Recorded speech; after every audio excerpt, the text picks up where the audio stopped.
This is your WXCO Daily News Roundup for Bull Falls Radio, 98.9 FM and 1230 AM in Wausau.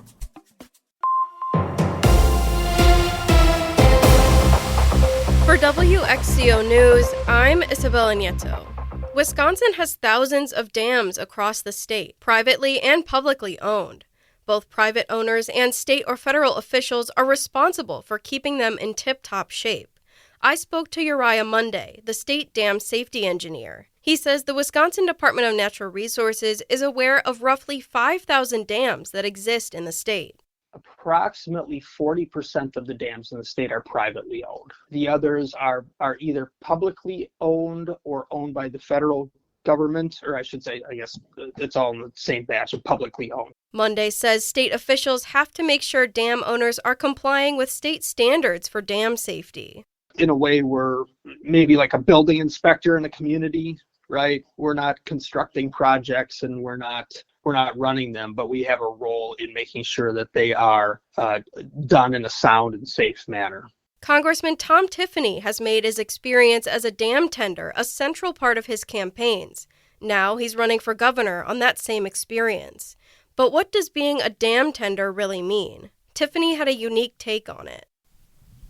For 29 years, I was the dam tender up on the Willow Flowage. I got paid to walk the dog every day down to the dam. Monday says dam operators, as they're now called, are the custodians of the structure. You know, the misoperation of a dam can cause or exacerbate flooding. It might lead to further damage on the dam. In worst cases, it leads to a washout, right, a failure. Monday also says if a dam owner is not in compliance with state laws, officials must negotiate with the owner to reach compliance. If that doesn't work, owners can face enforcement hearings or fines. The Wisconsin Office of Children's Mental Health says poor mental health can be both a cause and an effect of absenteeism. Joanne Krulotz reports. When students miss school, their absence can lead to social isolation, anxiety, and loneliness. And for those with existing mental health challenges, deepen their struggles. Regular school attendance is critical to child well-being because it leads to improved academic, economic health, and relational outcomes over a child's lifetime. Children who attend school regularly tend to be more engaged with their learning, have better relationships with their teachers as well as their peers, and do better academically. Children may stay home because of bullying or anxiety or simply feeling overwhelmed. Evading school may feel like self-care in the moment, but each absence increases the amount of work missed and can further isolate the child, which often exacerbates their anxiety. Schools that offer essential health services at school, those with a school nurse and a comprehensive student services team, can help students manage the link between health and academics. Nurses can provide care to students who might otherwise be sent home. They can also refer students to the school counselor, school social worker, or school psychologist. A proposed bill seeking to make it illegal for drivers to use devices meant to evade license plate detection systems has passed with bipartisan support in the Wisconsin state legislature.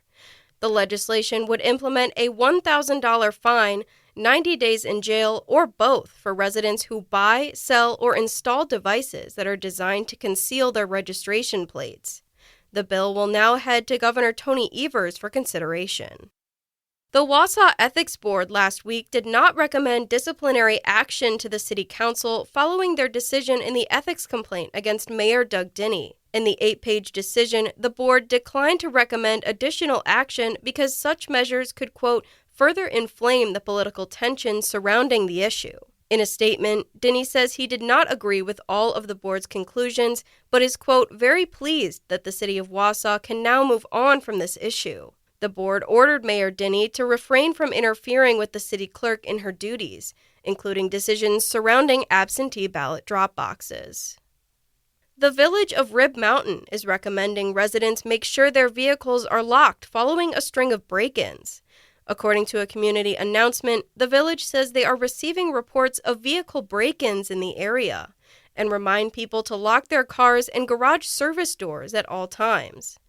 The village also asks residents if they have any home security video or doorbell camera footage that may show suspicious activity to contact the Marathon County Sheriff's Office through their non-emergency number at 715-261-1200.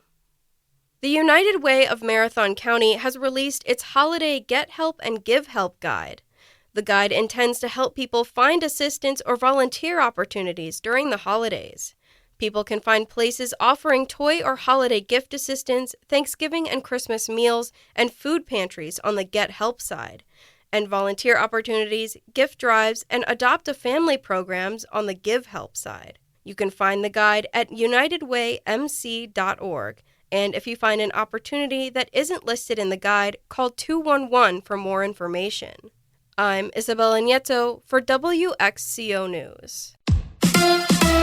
The Packers beat the Cards. Hi, I'm Mike Clemens with Sports from Arizona, where the Green Bay Packers held on to win last night 27-23 over the Cardinals. The road trip began with a 5-hour flight delay when the team plane had mechanical problems on the ground in Green Bay. Matt LaFleur. From the moment we got on the trip, nothing seemed to go right. To in game, there was a lot of things that didn't go right, but the guys kept battling, and that's what it takes in this league. Packers running back Josh Jacobs had 13 carries for 55 yards, scoring twice, including the winning touchdown, despite dealing with the flu and a calf injury. They didn't really want me to play today. It was one of them things where I kind of had to convince them. You also got to know who you talking to. I'm one of them guys, man, if I feel like I can spin and I'm not going to hurt the team, by the time I play, then I'm going to go out there and give it everything I got. College football, the Badgers losing to Ohio State 34-0. A report says if Wisconsin decides to fire Luke Fickell, they would owe the coach $25 million in a contract buyout. With Sports, I'm Mike Clemens. That's your WXCO Daily News Roundup from Civic Media. Subscribe to this podcast on Spotify, Apple, or wherever you find your podcasts. Find more news at bullfallsradio.com.